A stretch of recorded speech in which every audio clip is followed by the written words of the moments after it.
Assalamualaikum bro, ketemu lagi di channel Akang Uon. Di video kali ini saya akan menjelaskan perbandingan antara tanaman sawit 1 hektar dan padi 1 hektar.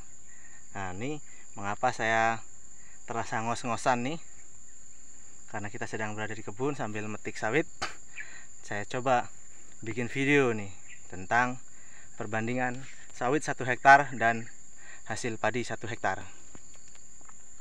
Jadi rata-rata kalau sawit 1 hektar penuh yang berjumlah pohonnya sekitar 120 pohon sampai 130 pohon, dalam satu kali panen itu kalau buahnya seperti ini besar-besar ya, itu kalau rata-rata seperti ini semua itu bisa tembus hampir 2 ton lah. Kita bikin rata-rata 1 hektar itu sekali petik sekitar 1,5 ton. Kalau buahnya seperti ini ya, besar-besar.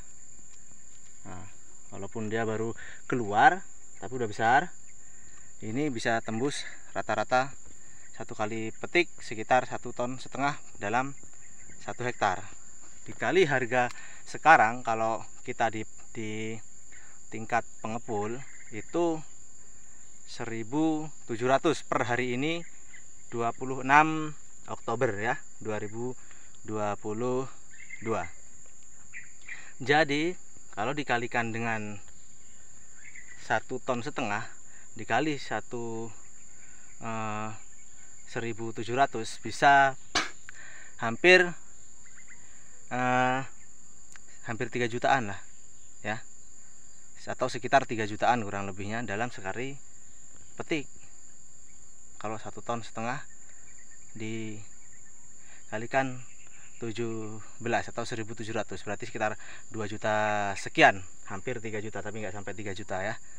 Nggak bawa kalkulator nih, jadi nggak bisa ngitungnya dengan pas. Cuma kalau dibandingkan dengan padi, kalau ini kan sawit per panen itu sekitar 15 atau 20 hari.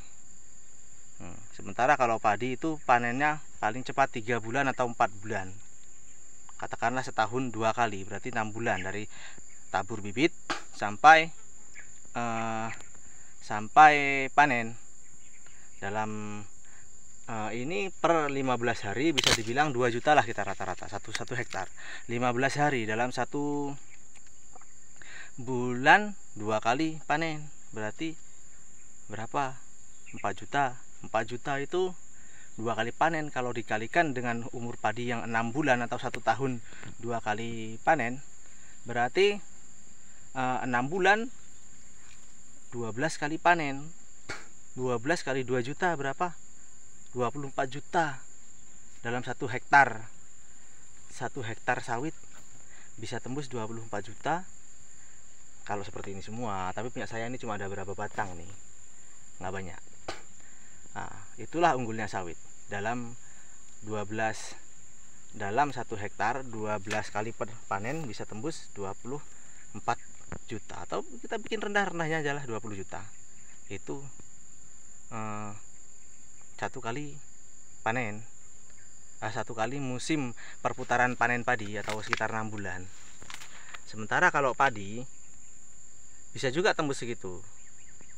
Hanya saja panen padi itu nanam padi itu repot dari segi modalnya. Dari nanam padi itu modal bajak tanah, modal nanam padinya, karena kalau kita tanam sendiri nggak akan selesai 1 hektar tuh dalam jangka 2 atau 3 hari. Otomatis kita harus tanamkan sama orang biar serentak nanam padinya tuh selesai. Kalau dari segi hasilnya 1 hektar itu bisa tembus sekitar 7 atau 8 ton lah bisa dibilang. Kalau padi yang standar kita panen di sini di Kampung Paya Laut ya, kalau 1 hektar itu mungkin 6, itu udah maksimal. 6 ton atau 5 ton itu sudah maksimal. Cuma tanam ongkos tanam, ongkos motong padinya lagi kan, ongkos nanti kita belum pupuknya yang berat. Sementara kalau sawit pupuknya cukup 6 bulan sekali atau setahun 2 kali sudah cukup. Kalau padi selama umur dia itu sekitar 3 sampai 4 bulan itu paling nggak harus 3 kali kita pupuk. Pupuknya yang berat padi, ongkos semprot rumputnya, semprot walang sangitnya nanti. Makanya kalau kita punya lahan sama-sama 1 hektar, tinggal kita lihat kondisinya sajalah. Kalau kondisi sawit lahannya itu darat, tanamin sawit, nggak usah dikejar-kejar dibikin sawah untuk dinanam padi, nggak usah. Tapi kalau memang itu memang sudah kompleks pesawahan, tanam saja padi, jangan diubah menjadi kebun sawit, karena nggak akan berhasil juga. Tetangga nanti marah kan, punya orang nanam padi, mengapa kita tanam sawit di komplek persawahan. Nanti bersembunyi binatang-binatang situ, babi bersembunyi di situ, tikus bisa jadi kan, kalau kebunnya nggak digarap dengan maksimal. Oke ya kawan-kawan, intinya sawit 1 hektar dengan padi 1 hektar hasilnya sama. Itu yang saya mau bilang. Dalam jangka waktu 1 kali tanam, 1 kali panen padi atau 6 bulan itu, hasil sawit 1 hektar selama 6 bulan dengan hasil padi 1 hektar 6 bulan selama 6 bulan itu sama hasilnya. Bisa sama lah, kurang-kurang lebih kan. Cuma padi berat di ongkosnya, ongkos kerja dari mulai nabur bibit, bersihkan lahan, dibajak, ongkos nanam, ongkos nyabut bibitnya. Karena kalau kita kerjakan sendiri 1 hektar nanam padi itu sakit kepala tuh. Bisa, cuma nggak bisa waktunya, nggak bisa serempak, nggak bisa bareng. Cuma kalau sawit nanamnya cukup sekali, tinggal perawatan 3 tahun kemudian atau 4 tahun kan. Seperti ini kurang lebih umur 4 tahun nih, 3 tahun lebih lah, 3 sampai 4 tahun sudah mulai panen. Nanam cukup sekali, manen 1 hektar kita sendirian tuh 1 hari selesai, nggak sampai kadang kan kalau misalnya 1 hektar. Oke ya, intinya seperti itulah kawan-kawan. Wassalam.